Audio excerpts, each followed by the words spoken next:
Hey guys, I am getting ready to make a batch of soap, and this one is a very teeny tiny micro batch. So I'm gonna actually talk while I make it. I'm getting suited up right now. I have some arm protection. These guys here, I got these on Amazon. Very nice if you're wearing a short sleeve shirt or a shirt that doesn't come down completely on your arms. Liburns are no joke. They hurt. So, I am making a facial batch today. I have 2 individual cavity molds that I am making. This one is going to be filled up completely. This one will only be partially filled up, and then I will make another batch. It will be completely full. It's a really tedious way to do this. There's a much better way to do it, but this is the way I've been doing it for these batches.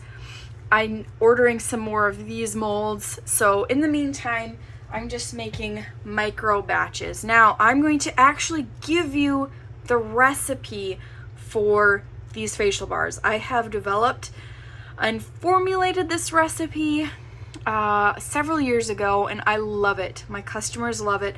As always, with cold processed soap in the United States, you cannot make claims as to what it does. So I cannot say this relieves acne or fades scars. All I say is it's a facial bar and people use it or they don't.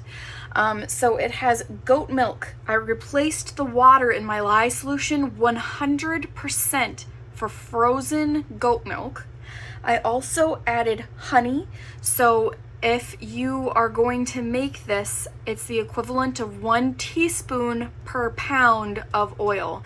You do not want too much. If you do, it can overheat and you can have a soap volcano, especially if you have it in a loaf mold that tends to get a lot hotter than these individual cavity molds. These usually don't go through gel phase, so you don't have to worry as much about adding sugary things or natural sugars like goat's milk into these individual cavities. They tend not to heat up as much or go through gel phase at all.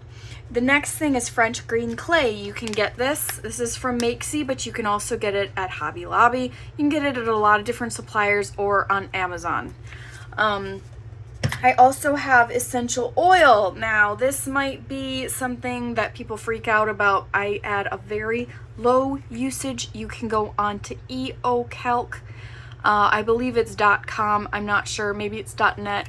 But it's a free essential oil calculator. So you want to make sure that it is safe to go on your skin, that it's safe to put into your cold processed soap. I do not like using fragrance oils in my facial bars simply because I don't want a big smelly thing right in my face. That's a personal preference. You might like something different. Here is my recipe. I'm going to give it to you. So if you want to grab a piece of paper, something, write it down. 30% olive oil, 30% lard, 25% coconut oil, 5% castor oil, 5% neem seed oil. Neem seed oil. It's a little bit more expensive. It's great for your face. And then the last one is 5% rose hip oil. I do a 5% super fat. It has been ideal for my face. I have used it for over 2 years. I do have acne prone skin, very oily, hormonal breakout type thing. But like I said, I do not actually say these will help with your breakouts, these will help with your acne.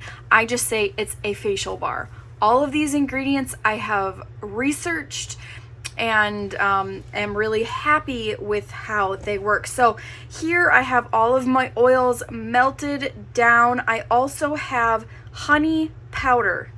I did not actually use raw honey, so there's a little bit of like flotation in there.